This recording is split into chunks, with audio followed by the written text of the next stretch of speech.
Welcome to Enterprise Arc. Long before tech giants fought over screens and silicon, a single device ruled the world. It wasn't a status symbol for teenagers, it was the undisputed oxygen of global business. At its peak, this single tech company controlled over half of the global smartphone market. From US presidents to Wall Street CEOs, if you mattered, you owned a BlackBerry. They called it the Crackberry, because users literally could not put it down. But in less than 3 years, this multi-billion-dollar empire didn't just lose its lead, it completely vanished from existence. This is the post-mortem of BlackBerry, a stark warning of what happens when a market monopoly turns into fatal corporate arrogance. The story begins in Waterloo, Canada, with a company called Research in Motion, or RIM. Founded by two brilliant but wildly different co-CEOs, Mike Lazaridis and Jim Balsillie. In 1999, they released a device that did something revolutionary. It put secure corporate email into a user's pocket. Combined with a physically addictive, clicky QWERTY keyboard and an exclusive, encrypted messaging network called BBM, BlackBerry became an instant goldmine. Their revenue skyrocketed into the billions. They didn't just build a product, they built a fortress. Their security was so intense that global governments trusted them over any other network. BlackBerry looked completely untouchable. Then came January 9, 2007. Steve Jobs walked onto a stage and pulled a single piece of glass from his pocket. The iPhone had arrived. Inside BlackBerry's headquarters, the reaction wasn't fear. It was amusement. The executives looked at the iPhone and dismissed it as a fragile toy with terrible battery life and no physical keyboard. The co-CEOs publicly stated that no serious business professional would ever trade a physical keyboard for a piece of glass that gathered fingerprints. They believed their enterprise customers were loyal to the click. But BlackBerry made a fatal error. They forgot that corporate executives have children, and those children love the iPhone. By 2008, consumer demand shifted violently. Panicking, network providers demanded that BlackBerry build a touchscreen phone immediately. The result was the BlackBerry Storm, arguably one of the worst tech products ever made. Desperate to keep a clicky feel, they made the entire glass screen a clickable button.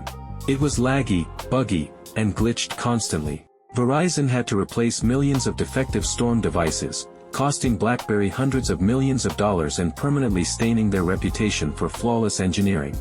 After their hardware collapsed, BlackBerry entered a bizarre, decade-long zombie era. The original founders resigned, and the company desperately tried to survive by licensing its famous brand name to third-party manufacturers. In a final, desperate play, they released the BlackBerry Priv, a phone running Google's Android system but featuring a hidden slide-out physical keyboard. Tech nerds loved it, but the mainstream consumer didn't care. The phone was too expensive and too late. By 2020, even the license holders gave up. Then came the final, brutal execution. On January 4, 2022, BlackBerry officially flipped the master kill switch. They decommissioned all their legacy servers and infrastructure. Overnight, millions of functional, classic BlackBerries across the globe instantly became useless plastic bricks. They could no longer send text messages, connect to Wi-Fi, or even dial emergency services. The Crackberry was officially, permanently dead. As iPhone and Android captured the consumer world, BlackBerry still thought they were safe because they owned the corporate market. But they failed to realize a massive paradigm shift, the bring-your-own-device movement. Employees began demanding that corporate IT departments let them connect their personal iPhones to work networks. Simultaneously, Apple launched the App Store, transforming the phone from an email machine into an infinite entertainment platform. BlackBerry's ecosystem felt ancient overnight. By the time BlackBerry realized that consumers, not corporations, dictated the future of tech, it was too late. Their market share collapsed from 50% down to single digits, and eventually, to absolute zero. In 2016, BlackBerry officially stopped making its own phones, shifting entirely to corporate cybersecurity software. A culture of world-class innovation was entirely undone by a refusal to adapt. The lesson of BlackBerry is brutal: your current success is your greatest enemy. In the world of business, past dominance means nothing if you refuse to see where the world is going next. Because the moment you think you are untouchable, is the exact moment you begin to fall. For more business breakdowns, subscribe to Enterprise Arc, and we'll see you on the next arc.